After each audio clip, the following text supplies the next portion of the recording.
আমাদেরকে পূজারি বলে ত্যাগ দিচ্ছে, আমরা মিলাদ করি এই জন্য আমাদেরকে বেদাতি বলে ফতোয়া দিচ্ছে, অথচ মূর্তির সামনে বসে বসে যারা হিন্দুদের গীতা থেকে পাঠ করছে তারা কি মুসলমান? আপনি বললেই আমি বেদাতি হয়ে যাব না, আপনি বললে আমি মুশরিক হয়ে যাব, কারো ফতোয়ায় হয়ে যাবে না। আমি আগে কি করতেছি সেটা দেখতে হবে। যদি কোরআন সুন্নাহ মোতাবেক হয় তাহলে আমি হক, যদি কোরআন হাদিসের বাহিরে হয় তাহলে বেহক।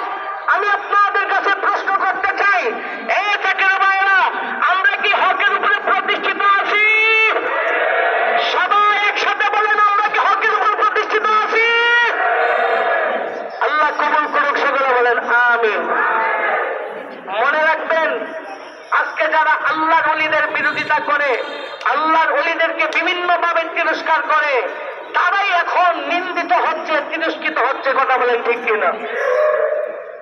আপনার ঈমান, ঈমান হচ্ছে অমূল্য সম্পদ, সেই ঈমানকে আগে রক্ষা করতে হবে। একজন মুসলমানের সব থেকে বড় সম্পদ হলো ঈমান। একজন মুসলমানের সব থেকে বড় চাওয়া পাওয়া থাকে, আমি যেন ঈমানের সাথে কবরে যাই। কিন্তু অথচ আজকে দেখেন, যারা মূর্তির সামনে বসে বসে, মূর্তির সামনে দাঁড়িয়ে দাঁড়িয়ে গীতা পাঠ করে, আবার এমন কি বলে মুসলমানদের রোজা আর হিন্দুদের পূজা নাকি একই মুদ্রার একই কারণে।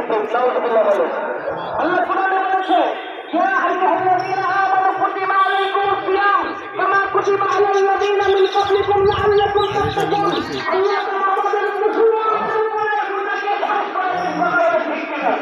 আর সেই রোজাকে কিন্তু মানে মুসলিমদের সাথে যদি তুলনা করে সেটা আমরা মেনে নিতে পারি, বলে পারি। এই জন্য একজন বলেছে,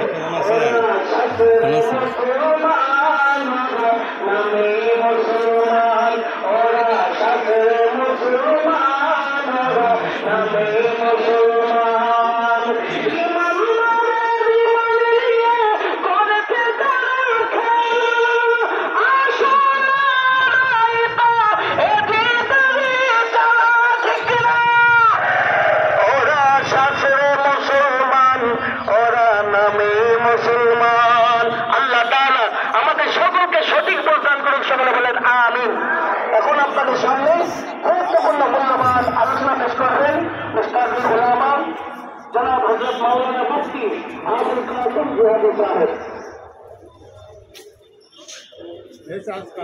কি করেন আপনারা? খালি এটা ছবি উঠেন কে? ছবি উঠাননি, কোনো অর্ডার নেই।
দিতে চায় না আজকে হাজিরা কবুল করো নসিব করো মদিনা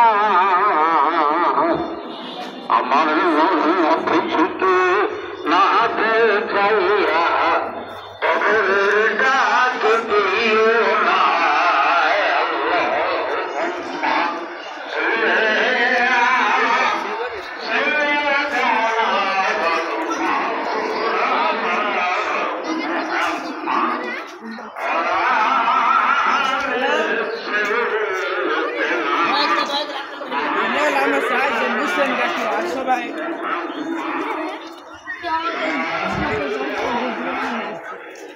আমরা আসছি, আমরা চাইছি না আমি ভাই আলামিন আর তারা তাই না মোবাইল দিয়ে গেছে